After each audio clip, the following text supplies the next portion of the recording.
Welcome to Sabbatical 101. My name is Bethany Walensky, and I'm an associate professor at Michigan State University. I had a life-changing sabbatical, and I'm on a mission to help fellow academics do the same. This podcast is a resource for all things academic sabbaticals.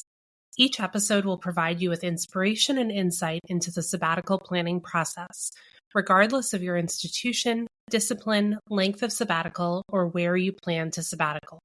I'm so excited to have you along for the ride. Hey everyone, this is a special episode because it's one I recorded with my husband, Daniel, about his experience as the trailing spouse on our sabbatical away in France.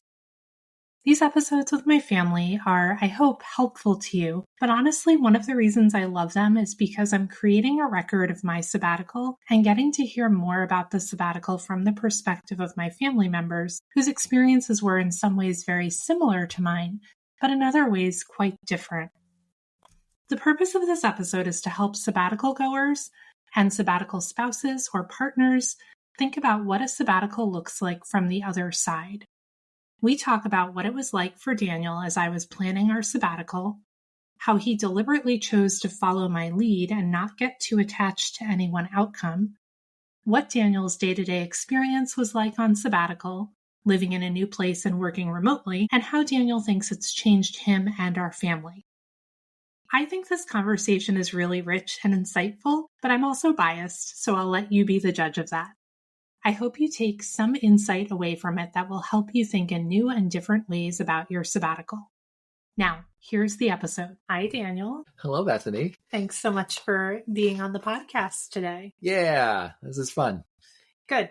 Well, I know who you are, but my listeners don't. So could you start by introducing yourself?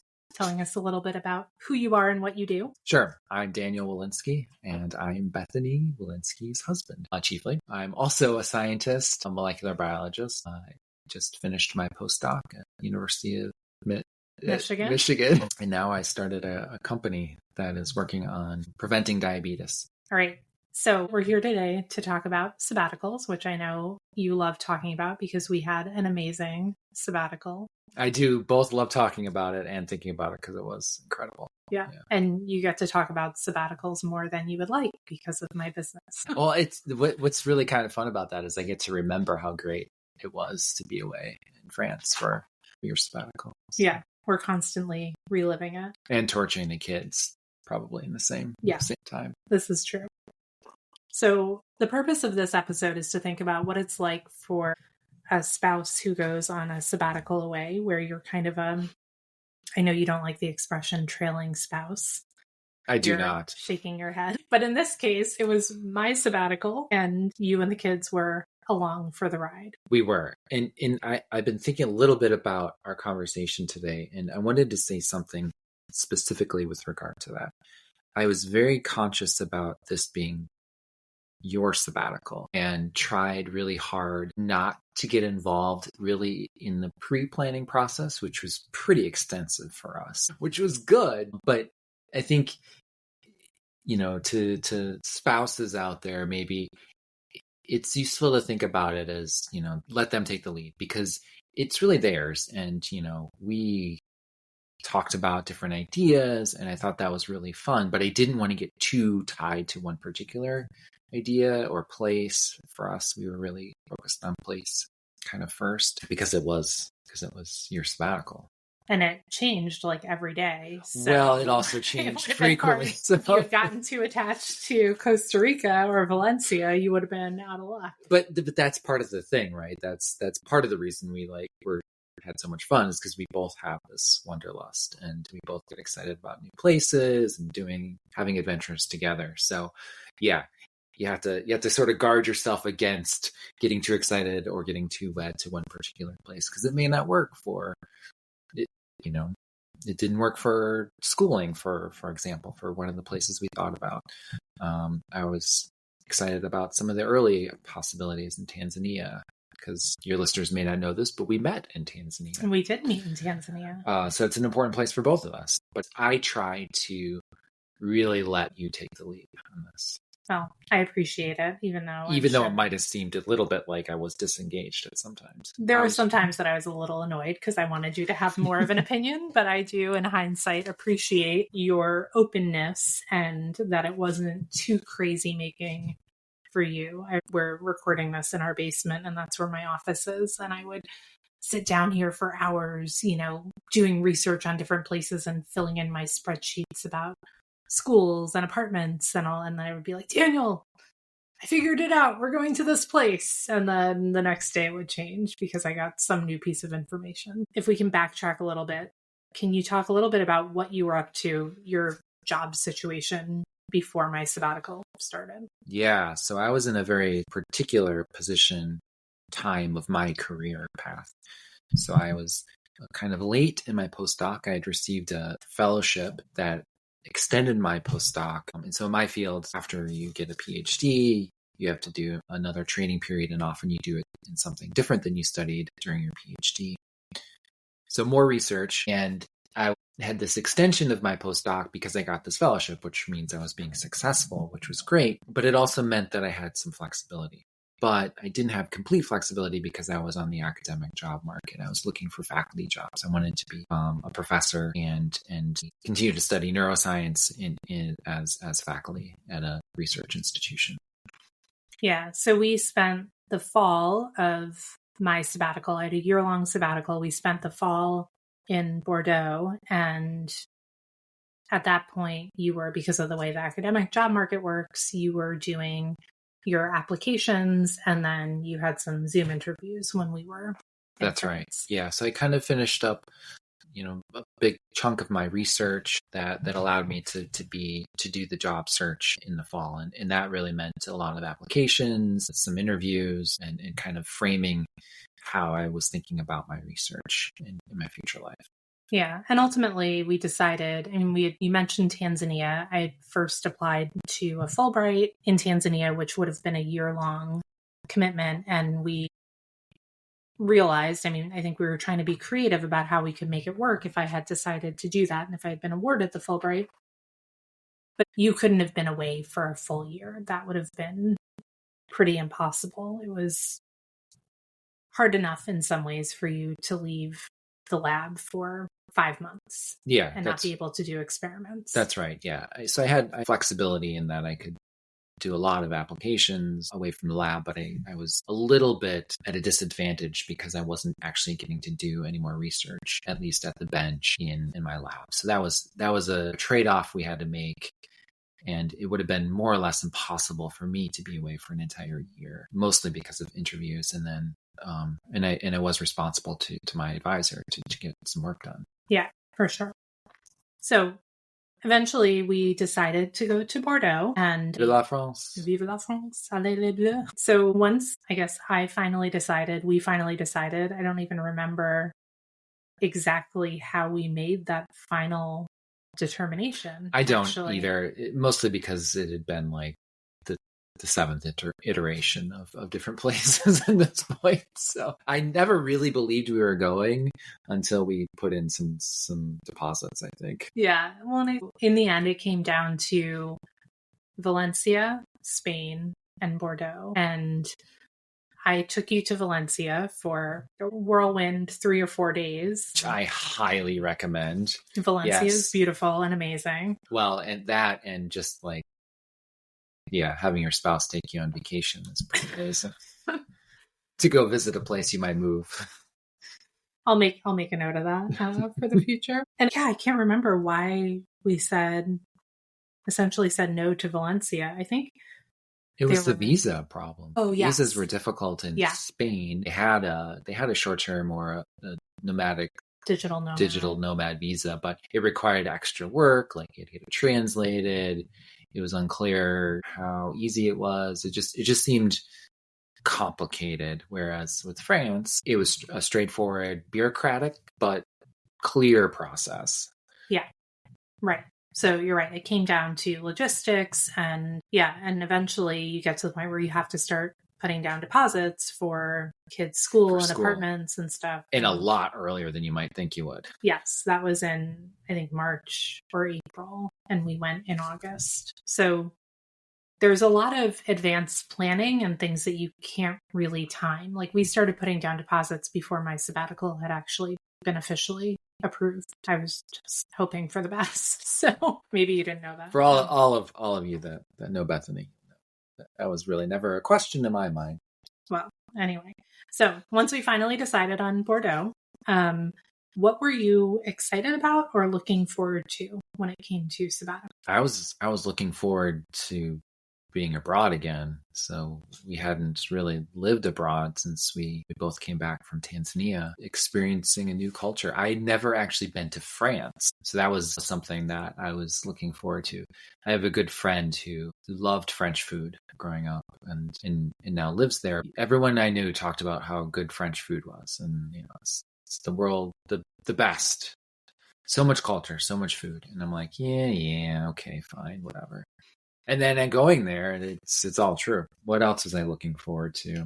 I was looking forward to you having some time off and spending time as a family, having some adventures together. I think that was another big thing. Yeah. Was there anything that you were nervous about or not looking forward to? I don't think so. I mean, ordinarily I would be nervous about language, but you speak French, so not really. I imagine I'm more of an anomaly than the rule on that, though. I think I could imagine people thinking it would be difficult to live in a new culture in a new place, and I think that's completely reasonable. But I'd like that because getting out of your comfort zone is good for me because I'm a pretty introverted person.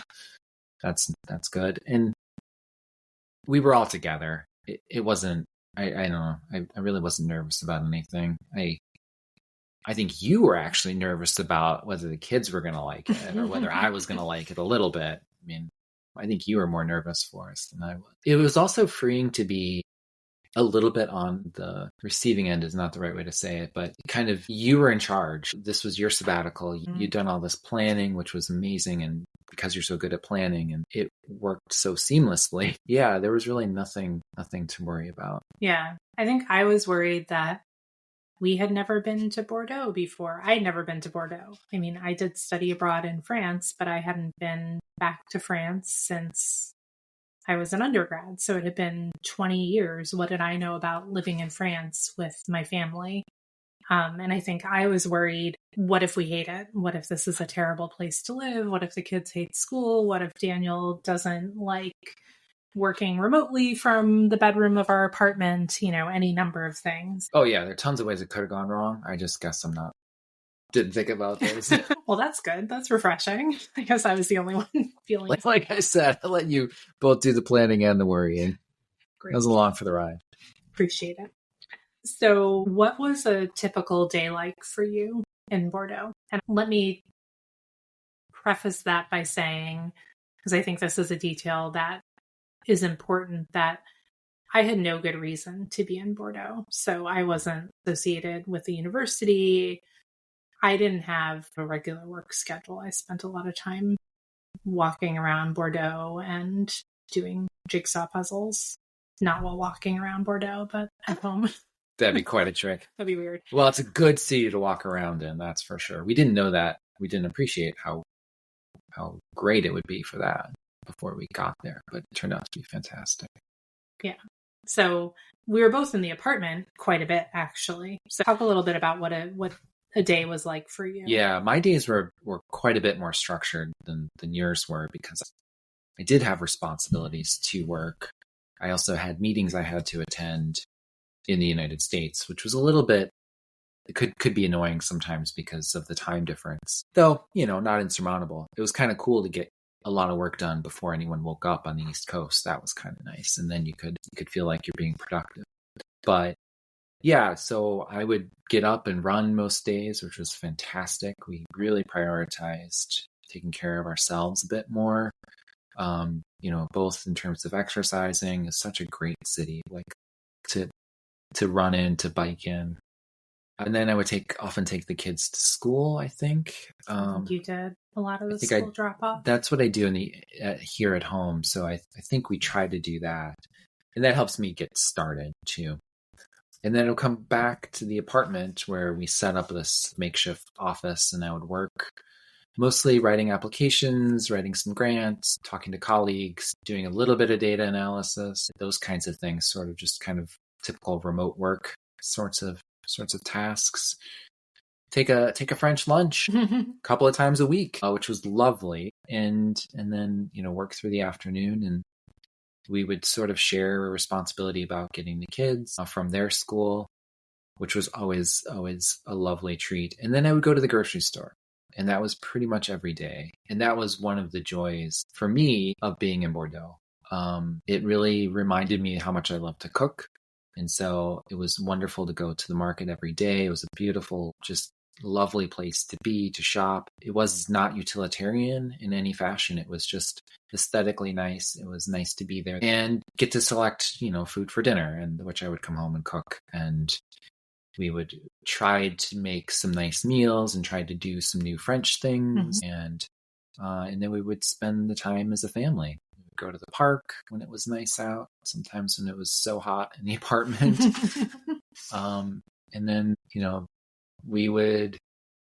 Bethany would go on some adventure that day or meet new friends. Or one day she came home in the evening and she said, "Did you know that there's a Roman ruin 2 blocks from here?"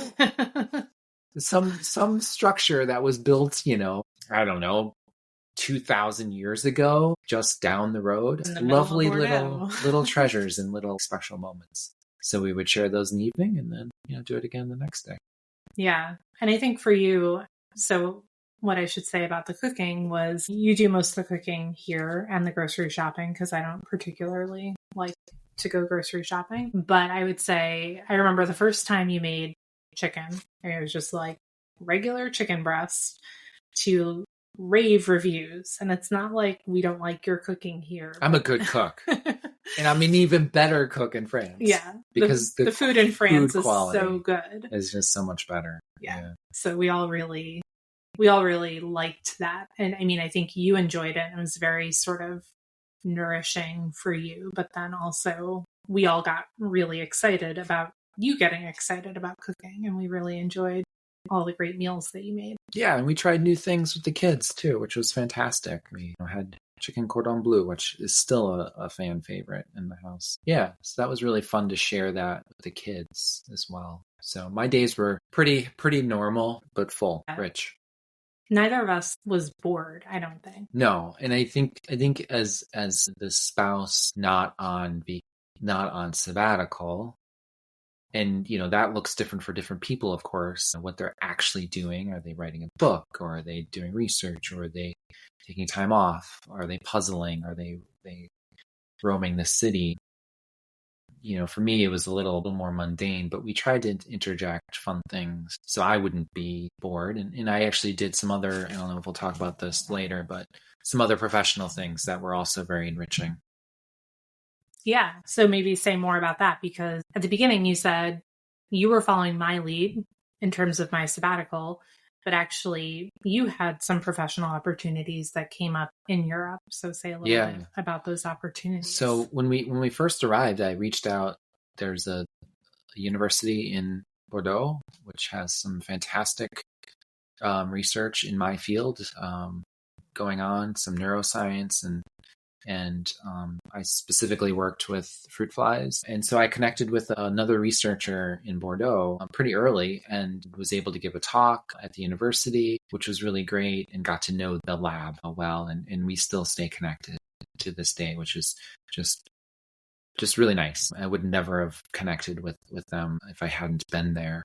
That was important to me, to sort of try to build an intellectual community for me, so I wasn't so isolated. It wasn't as great as I expected. The French, the language was a bit of a barrier for me, but it was still very rewarding.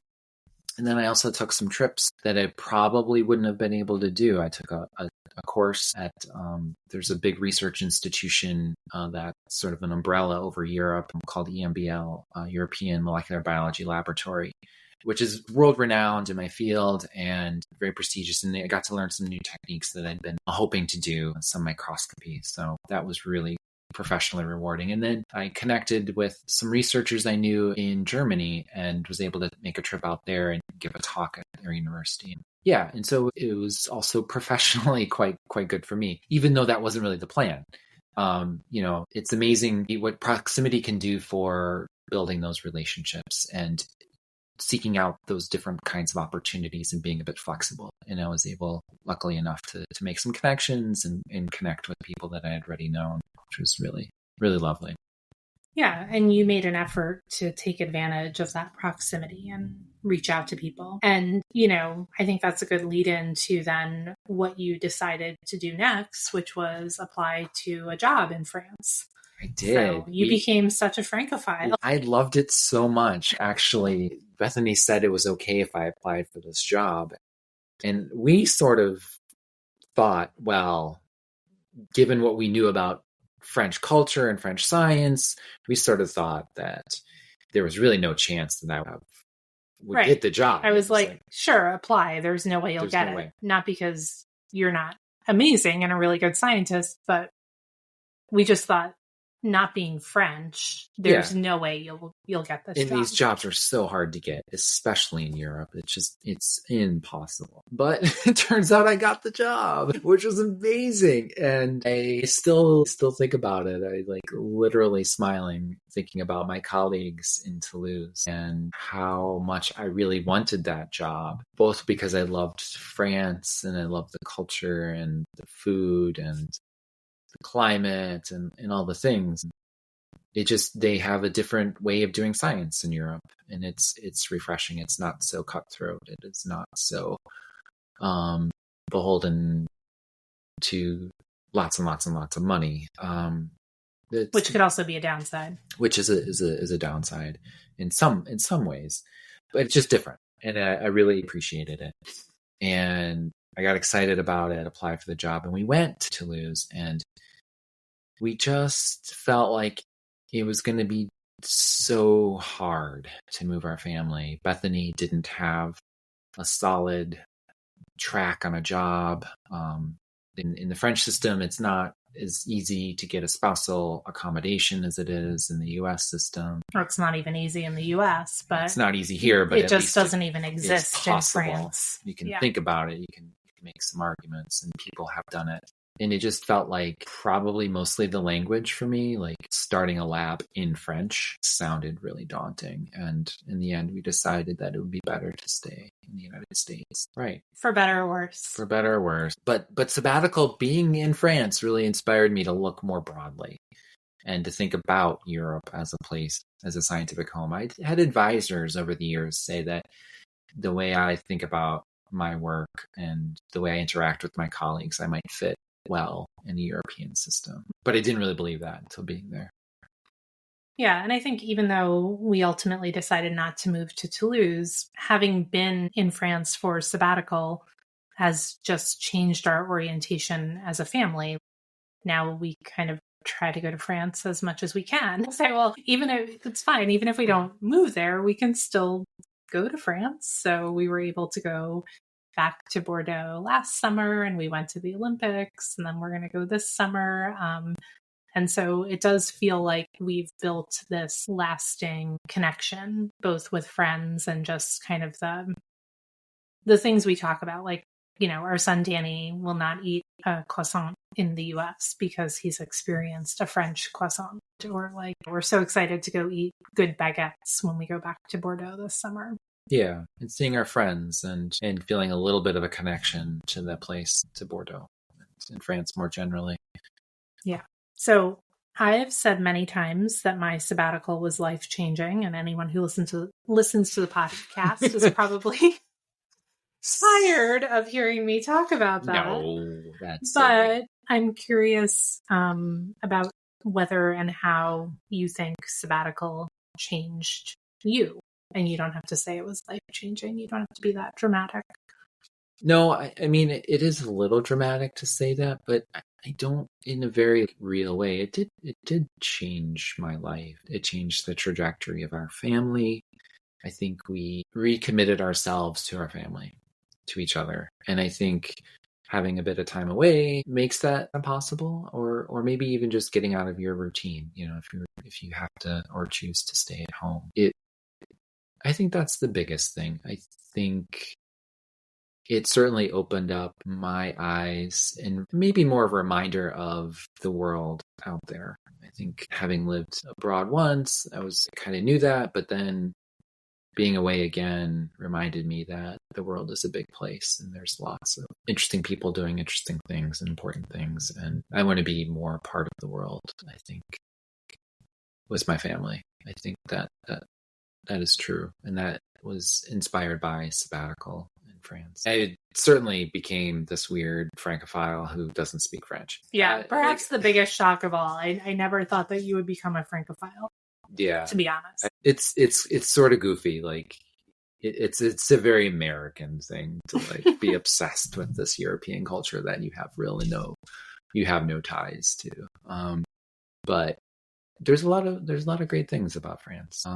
It's not perfect, but neither is the United States. But I feel a strong connection to a different place, and that's certainly something that has changed. I always look for opportunities to go back to Europe.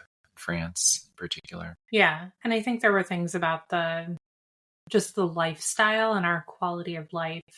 I mean, in some ways, it's kind of nice. And we've experienced this when we've gone to Tanzania for summers, just being in a little bubble with our family. There's something nice about that, just in terms of like, especially now as the kids get a little older, I feel like we all got to know each other better, and traveling together, we have this different set of shared memories. And it wasn't a shared memory like during COVID where we were in a bubble, which was very traumatic. Yes. This was a bubble of nice, our own making. A fun bubble. Yeah, but we also made friends who we still keep in touch with and who we'll try to see this summer when we're there. Something else I was thinking about when you were talking about going to the grocery store and your daily routine, something that I really liked is we had a little Cafe de Minuit that we went to. Every couple of weeks we would go for lunch. Usually, was it Mondays that we really liked? Mondays they had there was the best special, which was steak frite. Yeah, steak frite, and you had to get there right at noon, basically. Otherwise they would sell out. Gone, and we never made a reservation, which you're supposed to do. But there was just a different rhythm that felt, we weren't constantly running off. Okay, you're taking Danny to baseball, I'm taking Clara to swim. We're, everyone's headed in different directions. I feel like we had just lots of time together as a family that was so much less hurried than our lives here. And I think that was, that just played a role in us really connecting. And I don't think we ever didn't value our family, but I just think it helped you and I connect with that value even more and remember this is the priority. The job is not the most important thing. It's this family unit and the kids and our relationship. Yeah, absolutely. So my last question for you, Daniel, is what advice do you have for spouses on sabbatical? I should have anticipated this question. You should have. But I did not. The one piece of advice is sort of what I tried to say at the beginning, is let them take the lead on sort of the structure, the framework. There's always going to be practicalities with any sort of relationship and family unit or what have you, a partnership. So those will have to be worked around. Can you leave? Do you have to stay? You can't go. Maybe you have celiac disease or something. Like there are practicalities you can't get around, but I think as much as you can, try to let them take the lead, because then it can really be theirs. And then beyond that, just being open to an adventure. I think I thought I might be jealous of your time away from work during those months, but I wasn't really, because I think I was pretty engaged in what I was working on. So that was helpful, but I could imagine it being not true. So I think having your situated, clear purpose situated within the sabbatical, I think that's important. And to remember that Bethany worked hard, and we as a family worked hard in those early years to get her to that place. So we sort of earned that. I think that's what I would say. And have fun with it too. If you can in some way, make it a sabbatical for you too. I mean, I did cook more. Yeah. I did take a long lunch occasionally. Sometimes we had a little bit of wine with lunch, even at home. Well, it's part of French culture. It's not. Yes. It's with our cheese course. And engage in it, and don't be afraid to be a part of it too. I think. I don't know. I had such a good time. It's hard to not to think fondly of it. So. Yeah. Well, thank you for being so supportive of all of my different whims when it came to planning sabbatical. And it's so gratifying that it worked out as well as it did on so many different levels, right? We didn't even talk about just, I don't know, all the like fun travel we did and the places we explored in France and beyond France that left a mark on us too. And so I think it's just, it probably wouldn't be too dramatic to say that it has altered the trajectory of our family. Yeah. And something like more practical is it really gives us all touch points for having funny and fun and conversations about places we went and funny things that somebody said or did. Or times that we were chasing after a bus. Little inside jokes. The schedule wrong. Which you can have anywhere in the world, even at home. If you structure your time away from your work in the right way is possible. So. Yeah. Well, strive for that, maybe. Yeah. You guys benefited from my second half of my sabbatical because we now have so many little pieces of pottery in the kitchen cabinets. We have pottery galore. 1 million tiny ramekins is what I like to say. Not quite 1 million. Not quite 1 million. It was not that prolific. Thankfully. This is why I can't do pottery anymore. All right. Well, thank you, Daniel, for being you, for being willing to take a risk on a new place, and for being such an accommodating and fun sabbatical spouse. Thanks for taking us on sabbatical. I hope you found this episode of Sabbatical 101 helpful and inspirational as you think about your own sabbatical. If you want to read more about sabbaticals or get even more support for planning your own life-changing sabbatical, head over to my website, www.bethanywolinsky.com, to read my blog and for more information about my sabbatical coaching program.